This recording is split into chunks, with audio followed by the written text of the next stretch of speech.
La violencia electoral toma tintes muy sangrientos. El laboratorio electoral contabiliza 37 personas asesinadas que tenían alguna afiliación partidista. 17 de ellos se identificaban como aspirantes o precandidatos a un cargo público. Guerrero, Veracruz y Michoacán son las entidades más violentas en este sentido. Estos números son a partir del inicio del proceso, que fue el 7 de septiembre de 2023. Como referencia, el proceso presidencial del 2018, el que llevó a la victoria al actual mandatario AMLO, dejó 145 víctimas mortales. La violencia última es el asesinato, pero las agresiones toman muchas formas, como lesiones y acosos cibernéticos. De hecho, apenas esta semana, Gabriel Orantes, candidato de Morena a la alcaldía de San Fernando, Chiapas, denunció que lo intentaron matar. Tenemos una de las balas que llegó directamente pues a mi persona. Afortunadamente se desvió la bala. Aquí tenemos, las otras entraron ahí, son 2 balazos más que cruzaron.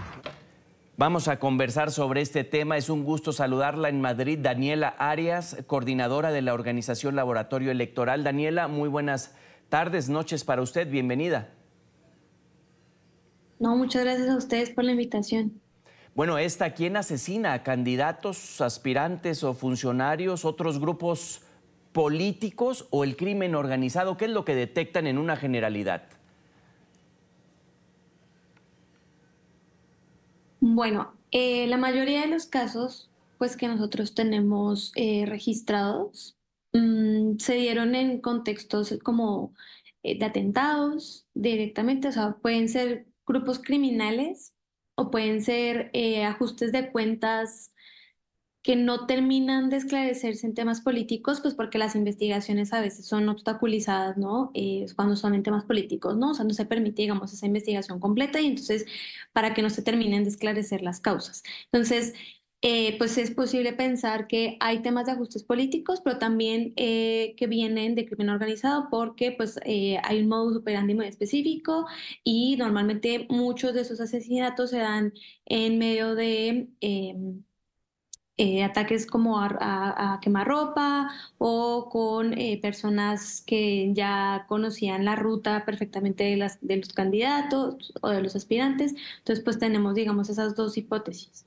No es que ya superen récords, pero 60 atentados ya es altísimo. ¿Cómo se frena esto si hay esfuerzos oficiales? La verdad es que no es un problema que haya sido atacado ni atendido por ninguna autoridad hasta ahora. Empezó a discutirse de forma más abierta el año pasado, pero muy poquito. Y este año apenas están empezando a ver algunos esfuerzos por frenar la violencia electoral. En realidad el esfuerzo principal no viene de las autoridades que son responsables, que deberían ser, bueno, por supuesto el Ejecutivo Federal y los ejecutivos locales, sino de las autoridades electorales, tanto jurisdiccional como administrativa, es decir, el INE y el tribunal, y son las que están en este momento generando protocolos para tratar de pues dar causa a las denuncias y generar algún tipo de protección para los candidatos y candidatas que de alguna forma se sienten pues amenazados. Ninguna sociedad debe normalizar esto, Daniela. ¿Qué busca el crimen? ¿Qué tipo de influencia? Bueno, hay muchos estudios respecto de la injerencia del crimen y el crecimiento en algunas zonas, porque lo que intentan es controlar a nivel medio pues ciertas decisiones, ¿no? No buscan activamente la participación, digamos, no proponen como tal candidaturas que no tengan una, digamos, una afiliación política, ¿no? De alguna forma, si están, no podemos negar, más bien, que estén inmiscuidos dentro de las estructuras partidistas, pero si lo están a través de extorsiones o de acuerdos políticos. Entonces, pues sí, lo que buscan es justamente poner perfiles en ciertas zonas que son estratégicas para estos grupos criminales. Por supuesto, como hacen la teoría de que son grupos criminales los que mayoritariamente asesinan. Y bueno, también no nos es imposible ignorar que hay muchísima pugna política en el país, en algunas zonas en donde pues es clave, digamos, eh, cómo vayan a permitirse el uso de programas sociales para afectar la elección y demás, ¿no? Entonces, pues bueno, nosotros consideramos que la parte de los grupos criminales lo que buscan es tratar de controlar ciertas zonas a nivel medio, no buscan, digamos, como tal gubernaturas, el efecto está más bien a nivel municipal, que es justamente lo que podría facilitarles o complicarles, obstaculizarles de alguna forma el tránsito o el movimiento de mercancías en algunas zonas. A nivel municipal, ¿zonas urbanizadas o zonas rurales? Y no sé qué más distinguen en el estudio de gravedad, si por partidos, por género. Em, es a nivel municipal donde encontramos la mayor cantidad de casos. La verdad es que la distribución por partidos se comporta de forma proporcional al tamaño de los mismos. En realidad, pues el partido que más afectado se ve por esta violencia es Morena, que es el partido que más gubernaturas tiene 21 de 32 y más congresos locales controla, ¿no? 22 de 32. Y luego viene el PAN, que es el segundo partido más grande. Digamos que en temas de proporcionalidad están medianamente parejos los partidos. Pues sí, pero sí nos preocupa que sea el mayoritario también el que están atacando.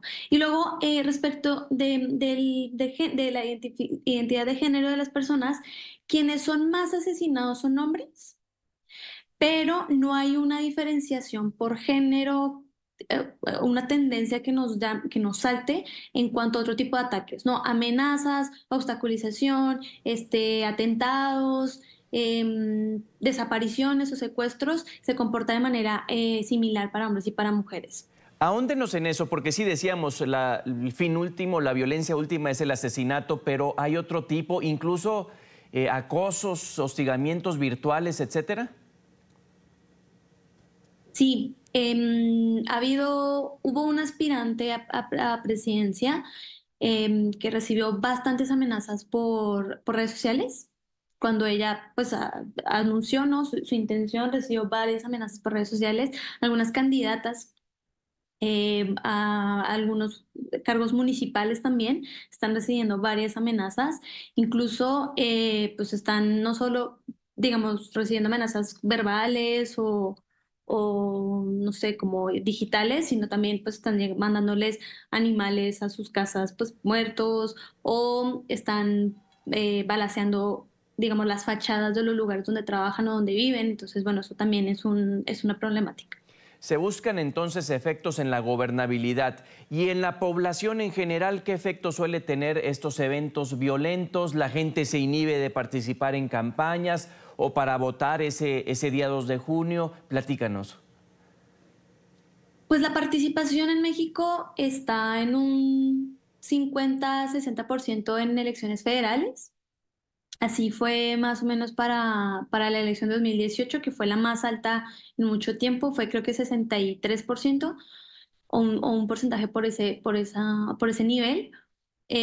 Vamos a ver cómo se comporta para las elecciones de 2024, para el 2 de junio, pero creo que es importante tener en cuenta que hay zonas en Michoacán y en Chiapas donde algunas mesas de casilla no han podido instalarse en algunas elecciones por falta de garantías de seguridad para no solo para los funcionarios de casilla, sino para la ciudadanía que va a votar.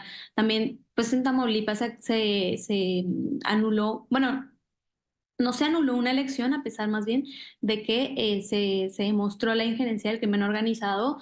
Se decidió que independientemente de que se había visto la injerencia del crimen organizado, no había las condiciones para repetir la elección. Entonces, pues se mantuvo, digamos, el resultado. Entonces, pues ya veremos qué efectos puede tener.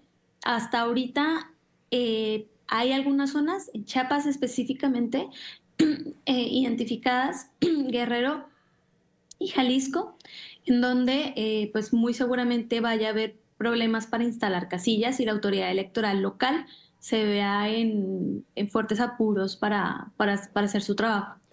Qué locura lo que nos platicas. Se comprueba que hay injerencia del crimen, pero no hay tiempo, es decir, así queda. La impunidad entonces hace que crezca esto. Coméntanos algo.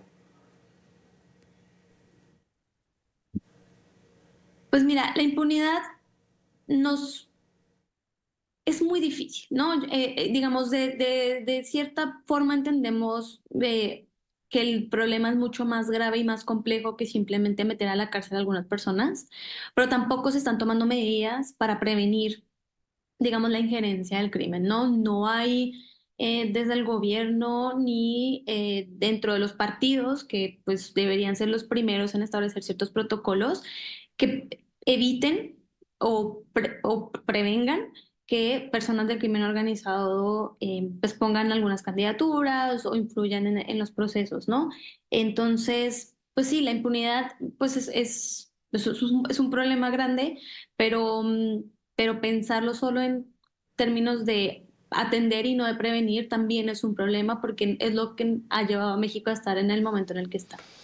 Uy, Daniela, muchísimas gracias por haber estado con nosotros, por platicar de la violencia electoral en México. Hasta pronto. No, muchas gracias a ustedes.